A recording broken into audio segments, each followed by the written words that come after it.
अल्हम्दुलिल्लाहि रब्बिल आलमीन वस्सलातु वस्सलामु अला सय्यिदिल मुरसलीन अम्मा बअद फ़ऊज़ु बिल्लाहि मिनश शैतानिर रजीम बिस्मिल्लाहिर रहमानिर रहीम अस्सलातु वस्सलामु अलैका या रसूलल्लाह व अला आलिका व अस्हाबिका या हबीबल्लाह अस्सलातु वस्सलामु अलैका या नबियल्लाह व अला आलिका व अस्हाबिका या नूरल्लाह।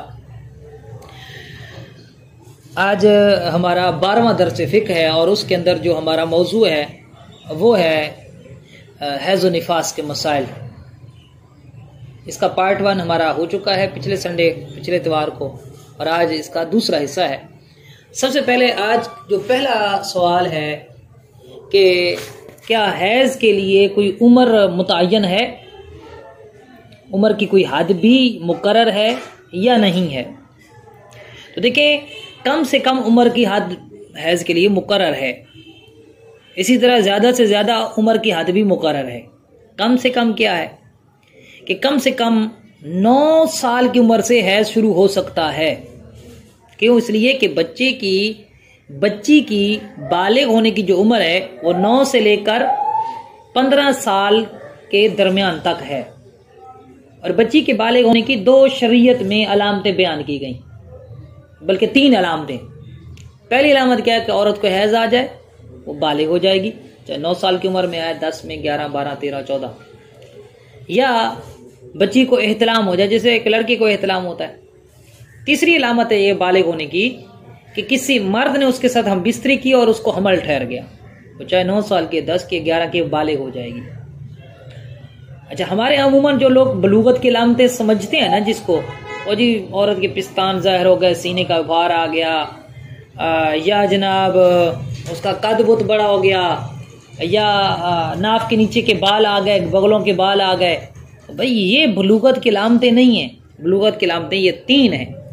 तो और अगर ये 3 अलामतें ना पाई गई और औरत 15 साल की हो गई, लड़की 15 साल की हो गई, तो अब उम्र के एतबार से वो बालिग हो जाएगी।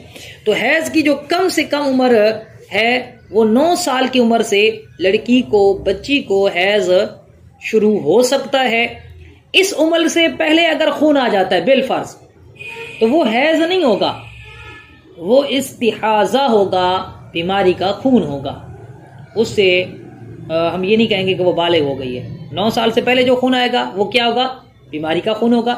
9 साल की उम्र से हैज़ का खून आ सकता है। और हैज़ की जो इंतहाई उम्र है वो है 55 साल। 55 साल तक हैज़ आ सकता है। जब औरत 55 साल की हो जाती है तो उसको कहा जाता है आइसा, ना उम्मीद, वो आइसा कहलाती है। उसके बाद 55 साल की जब उम्र हो जाए, उसके बाद अगर औरत को खून आ रहा है तो हम ये कहेंगे कि ये हैज़ नहीं है, ये क्या है? बीमारी का खून है, इस्तिहाज़ा है। वो नमाज रोजे की पाबंदी करेगी, उस खून की वजह से वो नहीं रोकेगी। हाँ, एक सूरत है कि 55 साल के बाद भी आने वाला खून वो हैज़ शुमार हो सकता है।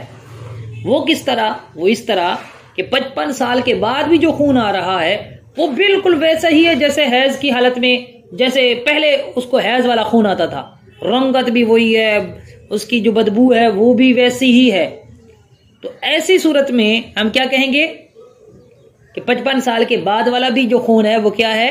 हैज़ है। उम्मन वो हैज़ नहीं रहता, लेकिन कईयों को 55 साल के बाद भी हैज़ आ सकता है। लेकिन शर्त यह है कि 55 साल के बाद जो खून आ रहा है वो 3 दिन या 3 दिन से ज्यादा रहे तो। ठीक है जी, ये मसला क्लियर हो गया।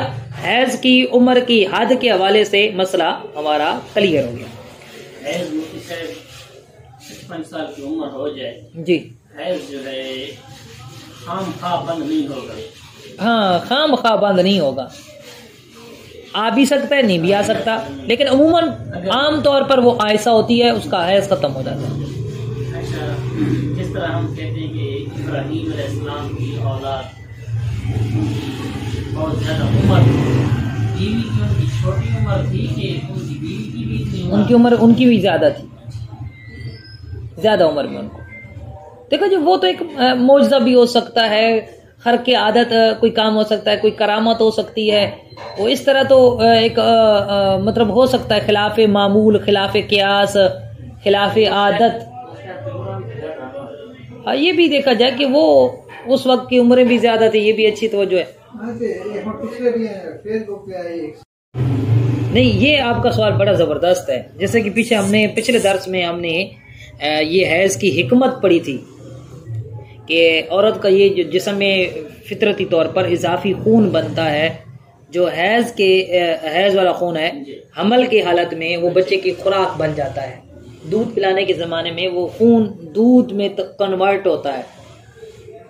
अगर ये इजाफी खून ना होता तो औरत की जान पर बनाती, और जब ये दोनों सूरतें नहीं होती तो उसका खून बाहर आता है कि अगर ये बाहर ना आए तो ये तरह तरह की अमराज का सबब बन जाए।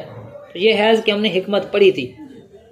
इसे तो ये समझ में आता है कि उसको हैज़ होता होगा, लेकिन अल्लाह ताला की शान है कि अगर इस तरह के मामलात हो जाएं तो ये जो मसाइल बयान मैंने अर्ज किया ना कि ये उमूमी तौर पर ऐसा होता है कि 55 साल के बाद हैज़ ख़त्म हो जाता है। हाँ, 55 साल के बाद भी हैज़ आ सकता है, और उसके लिए भी फुक़हा कराम ने ये बहार शरीयत में भी बयान किया गया कि 55 साल के बाद भी खालिस खून आए, जैसे सुर्ख या स्याह रंग का, या जैसे पहले आता था उसी रंग का हैज़ आया, उसी रंग का खून आया, तो अब ये खून हैज़ है। 55, चाहे वो 70 साल उम्र हो जाए, चाहे 80 साल हो जाए, चाहे 90 साल हो जाए। आगे चलें जी। आगे सवाल ये होता है कि हैज़ का जो खून है उसके रंग कितने होते हैं? क्या ये जरूरी है कि वो सुर्ख रंग होगा तो तभी ही वो हैज़ का खून होगा? तो याद रखें, हैज़ के 6 रंग हैं। कितने रंग? 6 रंग हैं। नंबर 1 स्याह, हैज़ का खून काला भी हो सकता है। नंबर 2 सुर्ख, जो आमतौर पर होता है। नंबर 3 सब्ज, ग्रीन कलर भी हो सकता है। नंबर 4 जर्द।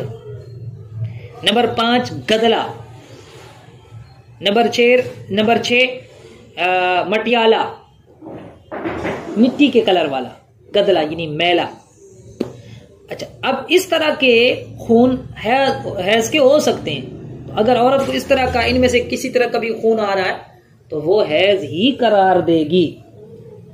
ठीक है, जैसे पहले उसको खून आ रहा था जनाब, सुर्ख आ रहा था, अब जर्द हो गया, मटियाला हो गया, गदला हो गया, तो अब वो ये नहीं कहेगी कि ठीक है जी मैं पाक हो गई हूं। नहीं, अभी भी वो जो खून आ रहा है हैज़ की मुद्दत के बीच में, यानी हैज़ की जो कम से कम मुद्दत हमने पढ़ी 3 दिन 3 रातें, ज्यादा से ज्यादा 10 दिन 10 रातें, इस पीरियड के दरमियान इन 6 में से कोई भी कलर आएगा तो हम यही कहेंगे कि ये क्या है, हैज़ का खून है, उसको हैज़ शुमार करेंगे। अच्छा, बसाओ का औरत को ऐसा होता है कि सफेद रुतूबत भी आती है, सफेद कलर की रुतूबत आती है, वो क्या है? तो वो भाई खालिस जो सफेद रंग की रुतूबत होती है उसमें किसी मतलब सुर्ख कलर का मिलाप नहीं होता, तो खालिस सफेद कलर की जो रुतूबत आती है वो हैज़ नहीं है। वो क्या है? हैज़ नहीं है, वो पाक रुतूबत है। आमतौर पर जो होती है वो रुतूबत ऐसे है जैसे इंसान के मुंह में थूक, ठीक है, कुदरती तौर पर एक बनती है। अगर मुंह में थूक ना बने तो मुंह खुश्क हो जाए, बातचीत करना दुश्वार हो जाए। इसी तरह अल्लाह ताला का एक निज़ाम है कि औरत की शर्मगाह में ये एक सफ़ेद रुतूबत तबई तौर पर ये बनती रहती है। तो एक नॉर्मल ही चीज़ है, ये कुदरती तौर पर ये बनती रहती है, तो वो बिल्कुल पाक भी होती है, उसे वुज़ू भी नहीं टूटता। हाँ, अगर वो मर्ज की सूरत इख्तियार कर लेती है, जैसे मैंने पिछले दुरूस में भी इसकी वजाहत की थी, लिकोरिया की बीमारी इस तरह बन जाती है कि वो गदला सा बन जाता है, गाढ़ा सा मादा बन जाता है, बदबूदार बन जाता है, अंदर कोई इन्फेक्शन हो जाता है बच्चेदानी में, रहम में, या किसी मतलब अंदर शर्मगाह में कहीं ऊपर जाकर कहीं इन्फेक्शन हो जाता है, कहीं ज़ख़म है और उसमें से रुतूबत आ रही है और उसमें शामिल हो रही है, तो अब वो रुतूबत भी नापाक होगी और उससे वुज़ू भी टूट जाएगा। इस हवाले से अलहम्दुलिल्लाह मेरा तफसीली फतवा उबैदिया जिल्द अव्वल में मौजूद है लिकोरिया के हवाले से कि लिकोरिया का पानी पाक है या नापाक है, और लिकोरिया से वुज़ू टूटता है या वुज़ू नहीं टूटता। अब अगला जो मसला है ना, बड़ा अहम तरीन मसला है, वो मसला क्या है कि औरत ने पैड रखा था, आजकल वो आपको पता है कि पैड आ गए हैं, अच्छा जी, या कपड़ा वगैरह रखा है, अच्छा, जब औरत ने वो रखा ना, तो जब उसने निकाला देखा तो तर था। अच्छा, जब तर था ना तो उस पर मैलापन था हल्का सा, या हल्की सी जर्दी थी। लेकिन जब वो पैड सूखा ना, तो सूखने के बाद वो बिल्कुल सफेद हो गया। सूखने के बाद क्या हो गया? जब तर था तो जर्दी थी या मैला था, मटियाला था, सूखने के बाद सफेद हो गया। तो अब हम किसका एतबार करेंगे? उसके सूखने की हालत का एतबार करेंगे या तर हालत का एतबार करेंगे? कि जब उसने निकाला था पैड तो उस वक्त तो जर्द था, और जर्द आपको पता है या मटियाला वो हैज का खून होता है। तो अब हम क्या कहेंगे कि वो पाक है या नापाक है? तो इसमें फुक़हा किराम ने ये फरमाया है कि तर हालत में जो रुतूबत होगी उसी का एतबार होगा। तर हालत में अगर वो जर्द है या मटियाला है या उसमें मैलापन है, तो अब हम उसको हैज शुमार करेंगे, चाहे सूखने के बाद उसकी रंगत जो भी बन जाए। इसी तरह इसका उलट कर लें कि जब औरत ने पैड निकाला या कपड़ा निकाला तो उस पर जो तरी थी, रुतूबत थी, वो सफेद थी। जब सूखी तो वो मैला कलर हो गया, जर्द कलर हो गया। तो अब भी हम ये कहेंगे कि ये हैज नहीं है। क्यों? इसलिए कि तर हालत का एतबार है, सूखने के बाद वाली हालत का एतबार नहीं है। ठीक हो गई जी। उसके बाद हम ये तो पहले पढ़ चुके हैं कि हैज की कम से कम मुद्दत कितनी है और ज्यादा से ज्यादा मुद्दत कितनी है, लेकिन इसको एक दफा दोहरा लेते हैं। यहाँ पर अच्छी तरह इन्होंने माशाल्लाह बयान किया है। तो हैज की कम से कम जो मुद्दत है वो 3 दिन 3 रातें हैं, और ज्यादा से ज्यादा मुद्दत 10 दिन 10 रातें। तो 3 दिन 3 रातों से जो कम है वो हैज नहीं है, वो इस्तिहाजा बीमारी का खून है। 10 दिन 10 रातों से ऊपर जो आ रहा है वो भी बीमारी का खून है, हैज का खून नहीं है। अच्छा, अब जो यहाँ पर मसला है, बड़ा अहम तरीन मसला है कि घड़ी के एतबार से जो हम हिसाब करेंगे ना, तो 3 दिन और 3 रातें कितने बनते हैं? 72 घंटे।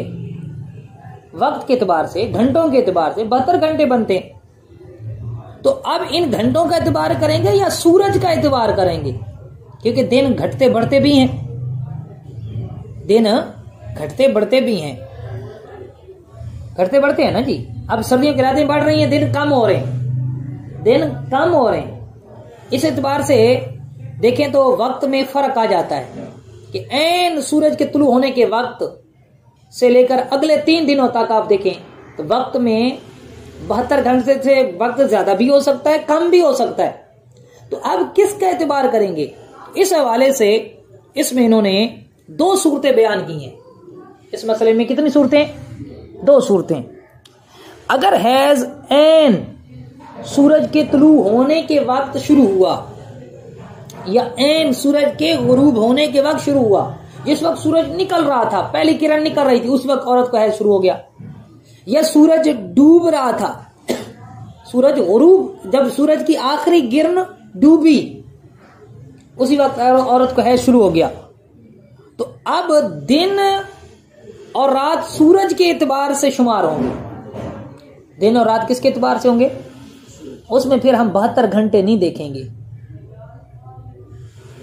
लिहाजा अगर पहली किरण चमकी थी कि शुरू हुआ और 3 दिन 3 रातें पूरी होकर किरण चमकने के वक्त ही खत्म हो गया तो हैज है। अगरचे दिन बढ़ने के जमाने में तुलू रोज बरोज पहले और गुरूब बाद को होता रहेगा।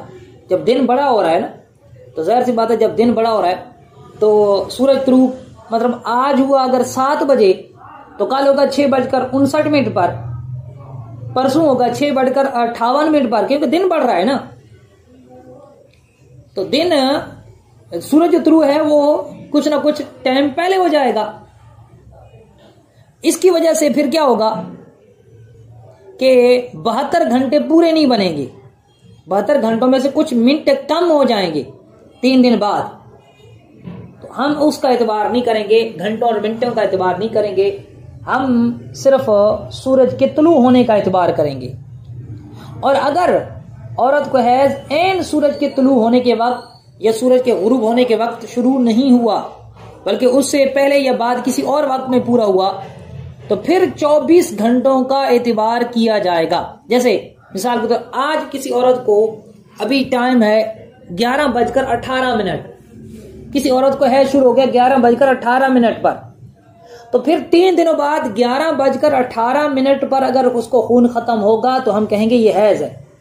और अगर उसको 11:15 भी खत्म होगा, 3 मिनट पहले खत्म हो गया, तो हम क्या कहेंगे ये बीमारी का खून है, ये इस्तिहाजा है, ये हैज का खून नहीं है।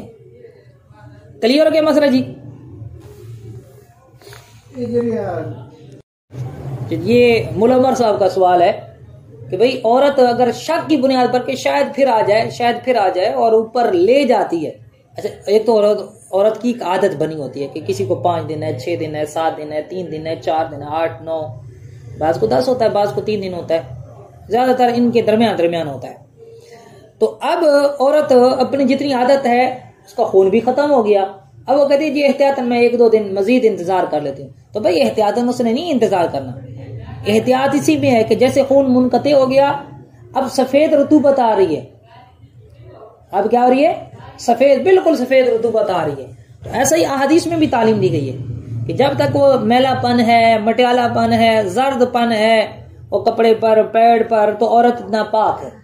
और जैसे बिल्कुल सफेद पानी आएगा उसके बाद अब औरत पाक है, अब वो नमाज का एहतमाम करेगी। हाँ, अगर आदत से पहले खून खत्म हो गया और सफेद आ रहा है तो उसमें भी वो गुस्ल करके नमाजें शुरू कर देगी। हाँ, शौहर उसके साथ हम बिस्तरी नहीं करेगा जब तक आदत वाले पूरे दिन मुकम्मल ना हो जाए, लेकिन नमाज रोजा करेगी। ये एहतियात नहीं है, ये तो बेएहतियाती है कि भाई उसकी सफेद रतूबत भी आ रही है और फिर भी कहते हैं नहीं जी खैर एक रूटे में हो और देखे ना भाई, नहीं देखना। बिलफर्ज अगर उसने गुस्ल करके नमाज पढ़ ली और 1 दिन बाद फिर दोबारा खून शुरू हो गया तो हम ये कहेंगे कि उसकी आदत बदल गई है, हैज का खून ही उसको करार देंगे अगर 10 दिन के अंदर अंदर आ रहा है। और वो गुनाहगार भी नहीं होगी कि भाई हम ये कहें कि वो जी उसने तो हैज की हालत में नमाज पढ़ी, वो हुक्मन हैज था, लेकिन शरीयत का हुक्म भी तो ये था ना कि वो गुस्ल करे और नमाज पढ़े, तो उसने तो शरीयत के हुक्म पर अमल किया। क्लियर हो गया जी? आगे ये सारी चीजें, सारे मसाले इंशाल्लाह आइंदा दुरूस में ये आ रहे हैं। मसला ये है ना, और दतराए दी अगर खून आ जाए ना तो सारे पर 7 डेढ़ का वक्त करता तो ये 7 डेढ़ वाले ज्यादा मशहूर है। हां बिल्कुल, खून उसको है और भी खेल में साथी है बात। हां बस ये देखो जी, शरीयत की तरफ से मैंने आपको बताया कि कोई मुकर्रर नहीं है, ज्यादा से ज्यादा हद मुकर्रर है, कम से कम हद मुकर्रर है।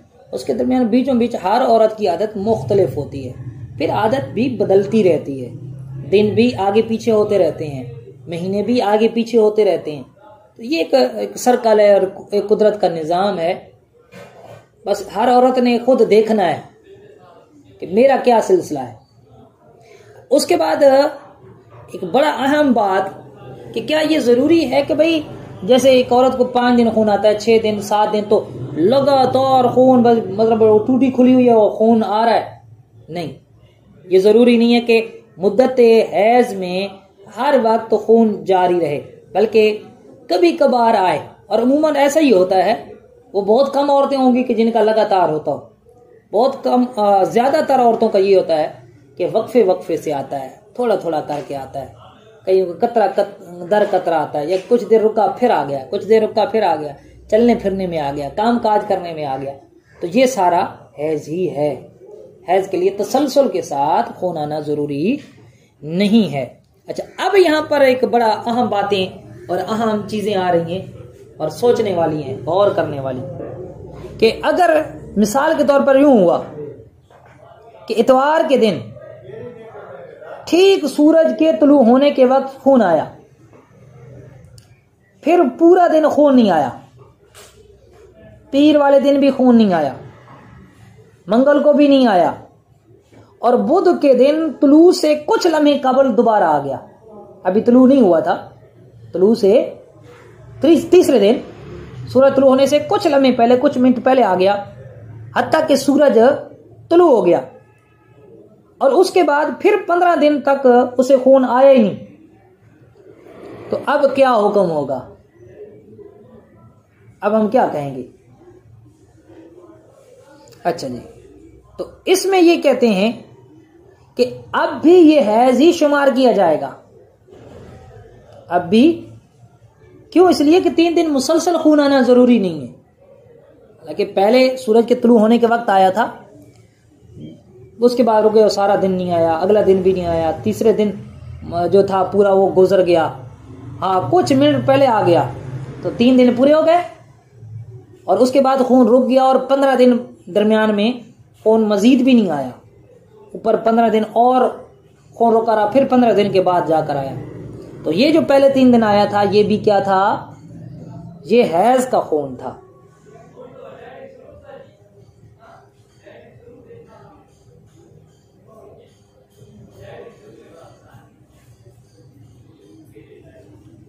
हाँ, ये हो सकता था कि भाई ऐन तुलू के वक्त उसे खून आया, जैसे इतवार को, इतवार, सोमवार, मंगल, बुध वाले दिन सूरज के तुलू होने के वक्त होने से पहले पहले उसका खून रुक गया। सूरज तुलू होने से पहले पहले उसका खून सिर्फ 1 मिनट पहले रुक गया, और उसके बाद 15 दिन भी उसको खून नहीं आया। तो अब हम ये कहेंगे कि वो जो था ना, चूंकि वो 3 दिन 3 रातों का कामिल खून नहीं था, लिहाजा वो क्या है? बीमारी का खून है। वो क्या है? बीमारी। तो ये बातें ज़हन में रखना जरूरी है। अच्छा, इसी तरह अगर हैज का खून 10 तक ना रुका, बल्कि 10 दिन रात मुकम्मल होने के बाद भी आ रहा है, अब क्या हुक्म है? तो जिस तरह 3 दिन से कम हैज का खून नहीं होता, बिल्कुल उसी तरह 10 दिन से ज्यादा भी हैज का खून नहीं होता। लेकिन अगर 10 दिन से ज्यादा खून आता है तो फिर इसकी 2 सूरतें बनती हैं। कितनी सूरतें बनती हैं? ये बहुत अहम बात है, तो जो करनी है। पहली सूरत यह है कि ये औरत को पहला हैज है, जिंदगी में पहली दफा हैज आ रहा है, और पहली दफा ही वो 10 दिन से क्रॉस कर गई, तो हम कहेंगे कि 10 दिन 10 रातें उसका हैज है। उससे ऊपर क्या है? वो बीमारी है। और अगर उसको पहली दफा ये नहीं आ रहा, उसको उससे पहले भी कई बार आ चुका है, अब की बार 10 से क्रॉस कर गई, तो हम देखेंगे कि पहले उसको जो खून आता था वो कितने दिन आता था।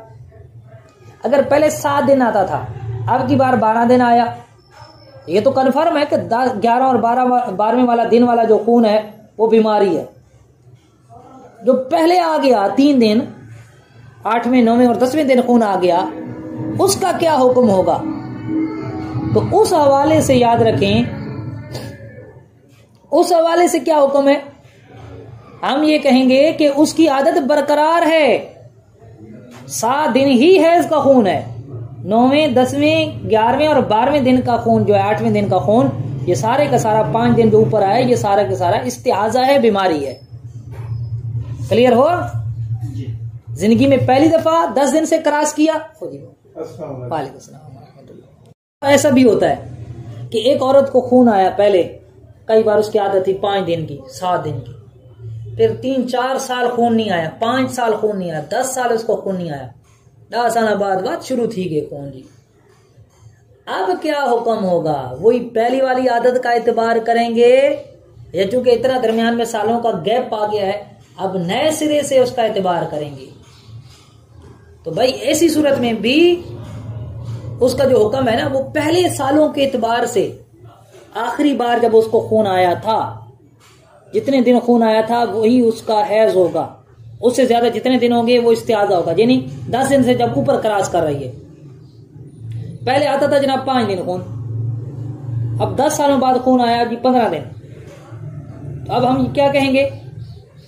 5 दिन हैज है, क्योंकि पहले आखिरी दफा इसको 5 दिन आया था, और ऊपर जो 10 दिन आया खून, ये क्या है? इस्तिहाजा है, ये बीमारी का खून है। इसके बाद एक बड़ा अहम मसला यहां पर बयान किया है कि अगर औरत रात को जब सो रही थी ना, तो सोते वक्त उसको खून जारी था, हैज जारी था। जब सुबह उठी तो कोई निशान नहीं था। अब सवाल यह है कि ईशा की नमाज उसके जिम्मे लाजिम होगी या नहीं होगी। अब हम क्या कहेंगे कि जब सोई थी तो रात के किसी हिस्से में उसका वो खून बंद हो गया, तो जब खून बंद हो गया तो औरत पर ईशा की नमाज फर्ज हो जाएगी, पढ़नी होगी ना। और ये भी मुमकिन है, हो सकता है वो फजर में बंद हुआ हो। अब किसका एतबार करेंगे हम, सोकर उठने का एतबार करेंगे या हम एतबार करेंगे कि जब सो रही थी उस वक्त का एतबार करेंगे। ईशा की नमाज के हवाले से क्या हुक्म होगा। इसमें शरीयत का हुक्म यह है कि जब वो रात को सोई थी, खून जारी था, सुबह उठी, पाक है, खून नहीं है उसका। अब हम ये कहेंगे कि वो रात से ही पाक है, रात से ही, अब से पाक नहीं, रात से ही पाक है। वो नहा कर ईशा की नमाज की कज़ा पढ़ेगी, ईशा की नमाज उसके जिम्मे लाजिम है। अच्छा, अब इसका उलट कर लें कि औरत अगर कोई सोई थी, सोते वक्त बिल्कुल पाक थी, सुबह सोकर उठी तो उसको हैज शुरू हो गया, हैज का असर उसने पा लिया, खून आ रहा है। अब कब से हैज शुमार करेंगे, रात से या सुबह जब उठी तब से। तो इस सूरत में यहां पर यह मसला बयान किया है कि जब से उसने हैज का असर देखा है तब से उसको हैज वाला शुमार करेंगे, क्योंकि उसने सुबह उठकर हैज का खून देखा है, लिहाजा सुबह से ये हैज वाली शुमार की जाएगी बिल फर्ज। अगर उस औरत ने ईशा की नमाज नहीं पढ़ी थी तो पाक होने पर उस पर ईशा की नमाज की कज़ा बाकी होगी। क्यों? इसलिए कि हैज रात से हम नहीं मान रहे, रात को जब सोई थी तो पाक थी, सुबह उसने खून देखा तो हम ये कहेंगे कि सुबह ये नापाक हुई है, पूरी रात ये पाक रही है, लिहाजा जब पाक रही है, रात को नमाज नहीं पढ़ी थी तो उसकी कज़ा पढ़नी होगी। और आज के दर्स का हमारा ये आखिरी मसला कि नाबालिग लड़की रात को सोई, सुबह उठी तो वो बालिगा हो चुकी थी। अब वो ईशा की नमाज पढ़ेगी या नहीं पढ़ेगी? नाबालिग लड़की रात को सो गई, सुबह उठी तो क्या थी? बालिग थी। अब क्या हुक्म है? तो ऐसी सूरत में, क्योंकि मैंने आपको बताया कि बालिग होने के तीन अलामतें औरत की बालिगा होने की, या हैज के साथ बालिगा होती है, या एहतलाम के साथ होती है, या हमल ठहरने के साथ औरत बालिगा होती है, लड़की बालिगा होती है। तो अगर ये नाबालिग लड़की सुबह जब उठी, नाबालिग थी, रात को सो गई, सुबह उठी, हैज की वजह से ये बालिगा हो गई, अब इस पर ईशा की कज़ा लाजिम नहीं है, क्योंकि जब वो हैज का खून देखेगी तब से ही हैज शुमार करेंगे। तो हम कहेंगे ये सुबह के वक्त क्योंकि हैज देख रही है, लिहाजा ये सुबह से बालिग हुई है, रात में नाबालिग थी, ईशा की नमाज उस पर कज़ा नहीं है। और अगर हैज के अलावा किसी और सबब से औरत बालिगा हो गई, रात को सोई थी, नाबालिगा थी, सुबह उठी तो चेक किया तो जनाब हमल स्टिक चेक की तो पॉजिटिव था, हमला हो गई, या उसे एहतलाम हो गया, तो अब हम ये कहेंगे कि इसको रात में ही ये हमल हुआ था या रात में ही ये इसको एहतलाम हुआ था, लिहाजा उस पर ईशा की नमाज की कज़ा लाजिम होगी, ईशा की नमाज की कज़ा करेगी। सल्लु अलल हबीब सल्लल्लाहु तआला अला मुहम्मद सल्लल्लाहु अलैहि वालिहि वसल्लम। इमरान भाई का ये सवाल था कि क्या ऐसा मुमकिन है कि एक औरत जिसे हैज नहीं आता तो क्या उसको उम्मीद लग सकती है, उसका बच्चा पैदा हो सकता है? तो डॉक्टर साहब से मैंने अभी राब्ता किया है तो उन्होंने कहा कि तिब्बी हवाले से मुमकिन है, ऐसा हो सकता है कि एक औरत ऐसी है कि जिसे हैज नहीं आ रहा, उसका बच्चा मुमकिन है, प्रेग्नेंट वो हो सकती है।